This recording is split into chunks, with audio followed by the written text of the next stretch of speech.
বাংলার দক্ষিণাঞ্চলের ঐতিহ্যবাহী জেলা বাগেরহাট। আসছে নির্বাচন ঘিরে ঐতিহ্যবাহী এই জেলাতেও এখন বইছে নির্বাচনী হাওয়া। চলছে প্রার্থীদের প্রতিশ্রুতি আর ভোটারদের প্রত্যাশার লেনদেন। আসছে নির্বাচনে কি প্রতিশ্রুতি দিতে যাচ্ছেন বাগেরহাট ১ আসনের প্রার্থীরা? ভোটাররাই বা কি প্রত্যাশা করছেন প্রার্থীদের কাছ থেকে? বিস্তারিত রয়েছে জাহিদ হোসেনের প্রতিবেদনে। বাগেরহাট ১ আসনটি বাগেরহাট সদর, মোল্লারহাট ও চিতলমারী উপজেলা নিয়ে গঠিত। সীমানা পুনর্নির্ধারণের আগে এটি ফকিরহাট, মোল্লারহাট ও চিতলমারী উপজেলা নিয়ে গঠিত ছিল। এর মধ্যে নির্বাচনী কর্মযজ্ঞে নেমে পড়েছে এসব অঞ্চলের প্রার্থী ও ভোটাররা। এই আসনে সবশেষ সংসদ সদস্য ছিলেন বঙ্গবন্ধু শেখ মুজিবুর রহমানের আপন ভাই শেখ আবু নাসেরের ছেলে শেখ হেলাল উদ্দিন। তবে বরাবরই এই আসন জাতীয়তাবাদী দল বিএনপির ঘাঁটি হিসেবে পরিচিত ছিল। এবার বিএনপি থেকে একাধিক প্রার্থী মনোনয়ন প্রত্যাশীর লড়াইয়ে রয়েছেন। এর মধ্যে এম এ সালাম, এটিএম আকবর হোসেন তালিম, মোহাম্মদ শেখ মাসুদ রানা ছাড়াও শোনা যাচ্ছে MH সেলিমের নাম। এসব প্রার্থীরা এখনও রয়েছেন কেন্দ্রের গ্রিন সিগন্যালের অপেক্ষায়। পাশাপাশি চালিয়ে যাচ্ছেন প্রচারণা, ভোটারদের দিচ্ছেন নানা প্রতিশ্রুতি। আগামীতে নির্বাচনে যে নির্বাচন হবে সেই নির্বাচনে আমরা যদি উইন করতে পারি বা ক্ষমতা আসতে পারি, অবশ্যই আমাদের বাগেরহাটের সবথেকে গুরুত্ব দিব আমরা যোগাযোগ ব্যবস্থার, রাস্তাঘাট তৈরির ব্যাপারে, যাতে আমরা এক জায়গা থেকে আরেক জায়গায় অতি স্বল্প সময় যেতে পারি। বাগেরহাটে আমরা যদি সৎ থাকি, আমাদের এখানে কোনো দুর্নীতিবাজ কোনো অফিসার বাগেরহাটে আমরা রাখবো না। আমরা আমাদের চেষ্টায় আমরা যদি প্রতিটি সংসদীয় আসনের সংসদ সদস্য যদি অনেস্ট হন বা তারা যদি সঠিকভাবে কাজ করেন, তাহলে আসলে বাংলাদেশ থেকে দুর্নীতি সম্পূর্ণভাবে আমরা নির্মূল করতে পারবো। আগে আমাদের সৎ হতে হবে। তো আমাদের নেতা জনাব তারেক রহমান ইতিমধ্যে ঘোষণা দিয়েছেন, আমাদের আগামীতে যারা সংসদ সদস্য হবে তারা অবশ্যই ত্যাগী নেতা এবং সৎ হতে হবে।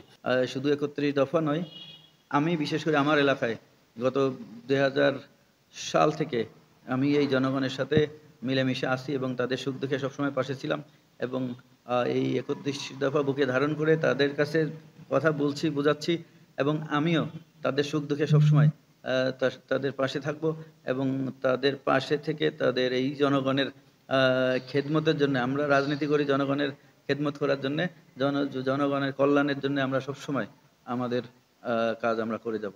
আমি বাগেরহাটের এখন বিএনপির সর্ব বয়োজ্যেষ্ঠ নেতা বলা যায়। বাগেরহাট ১৫-১৬ বছর ধরে একেবারেই কোনো ডেভেলপমেন্ট নেই, কোনো উন্নয়ন নাই। এখানে একটা বাগেরহাট জেলা বাংলাদেশের ৬৪টি জেলার মধ্যে একটা সর্ববৃহৎ জেলা বলা যায় বা অন্যতম জেলা। সেই জেলার একেবারেই এখন সবচেয়ে দুরবস্থার মধ্যে আছে।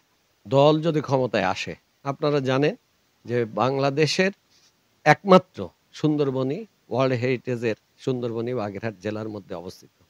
আমি বলতে চাচ্ছি যে আমাদের দল, আমাদের যে পার্টি চেয়ারপারসন আছেন, আপনারা অনেক দিন ধরে জানেন, তিনি অসুস্থ ছিলেন, এখন যদিও অনেকটাই ভালো। তার জন্য আপনার বাগেরহাটবাসী তথা দেশবাসীর কাছে আমি আবেদন জানাবো, তার জন্য দোয়া করবেন এবং আমাদের ভারপ্রাপ্ত চেয়ারম্যান তারেক রহমানের জন্য দোয়া করবেন, যেন তিনি ভালো সুস্থভাবে দেশে এসে এবং সরকার জনগণের খেদমত করবার জন্য তিনি যে দীর্ঘদিন যে বিদেশে অবস্থান করছেন, সেই অবসান ঘটিয়ে তিনি একটা সুশাসন প্রতিষ্ঠা করবে, এটা তিনি বলেছেন। আমরা আশা করছি তিনি আসলে আপনারই করবে। আমি সেজন্য আপনাদের কাছে দোয়া করছি যে জনগণ এবং বাগেরহাটবাসী যেন তার জন্য দোয়া করে, যেন তিনি ভালোভাবে এসে দেশের জনগণের সেবা করবার সুযোগ পায়।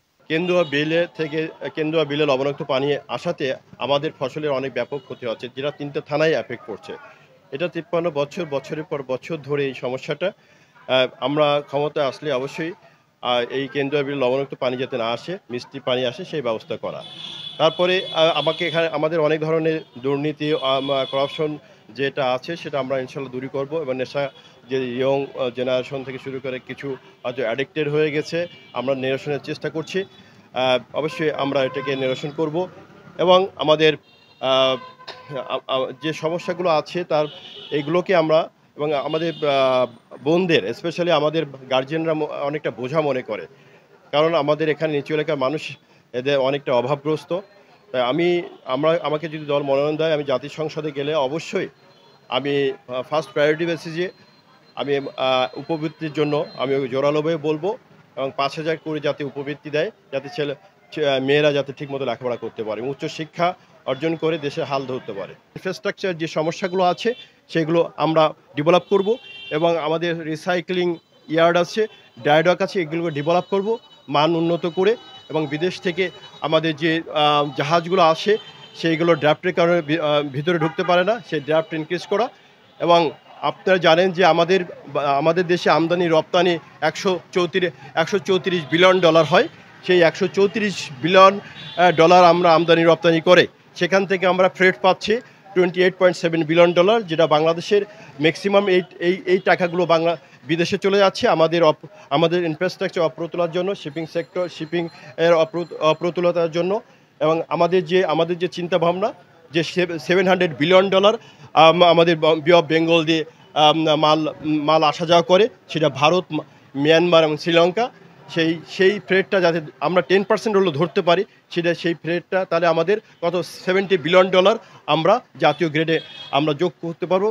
অন্যদিকে জামায়াত ইসলামী এই আসনে মনোনয়ন দিয়েছেন শেখ মঞ্জুরুল হক রাহাতকে। তরুণ এই প্রতিদ্বন্দ্বী ইতিমধ্যে টার্কিশ বয়ের খ্যাতি পেয়ে খুবই আলোচিত। আগে মনোনয়ন পাওয়ায় অনেকটা উঠে পড়ে লেগেছেন নির্বাচনী প্রচারণায়। এই আসনে ইসলামী আন্দোলন বাংলাদেশের প্রার্থী হিসেবে রয়েছেন মোল্লা মুজিবুর রহমান শামীম। অন্যদিকে গণ অধিকার পরিষদের একটি বিশ্বস্ত সূত্র বলছে, বাগেরহাট 1 আসন থেকে দলটির মনোনয়নের জন্য 3-4 জন ফর্ম জমা দিয়েছেন। এনসিপি থেকে একজনের কথা শোনা গেলেও মাঠে তেমন কোনো প্রচারণা চোখে পড়েনি। নারীদের ব্যাপারে পরিবর্তন আসলে খুব বেশি হবে না, কারণ আপনারা দেখেছেন বাংলাদেশ জামায়াত ইসলামের মধ্যেও ব্যাপক নারীদের অংশগ্রহণ আছে। সুতরাং নারীরা তাদের সমস্ত কাজ করতে পারবে, তারা এটা ইসলাম নিষেধ করে না, আমরা বাংলাদেশ জামায়াত ইসলামীও নিষেধ করি না। নারীদের কাজের আরো জায়গা তৈরি হবে, নতুন নারীদের জন্য আলাদা কর্মসংস্থানের ব্যবস্থা করা হবে, তাতে করে নারীদের অংশগ্রহণ কোনো অংশে কমবে বলে আমরা মনে করছি না। বিশেষ করে বাংলাদেশের জনগণ এবং বাগেরহাটের জনগণের কাছে আমার বার্তা, একটা পরিবর্তনের ধারা তৈরি হয়েছে। প্রত্যেকটা মানুষের অধিকার নিশ্চিত করাই হচ্ছে আমাদের কাজ। সামাজিক অবক্ষয় থেকে মানুষদেরকে ফিরিয়ে আনা, যে যুব সমাজ জাতি গঠনে ভূমিকা পালন করে, যুবকদেরকে কর্মসংস্থানের ব্যবস্থা করা, বাংলাদেশের বড় স্থাপনার অবকাঠামোগত উন্নয়ন করা, সাথে সাথে মানুষের মধ্যে নৈতিক একটা পরিবর্তন আনার জন্য আমাদের ভূমিকা থাকবে।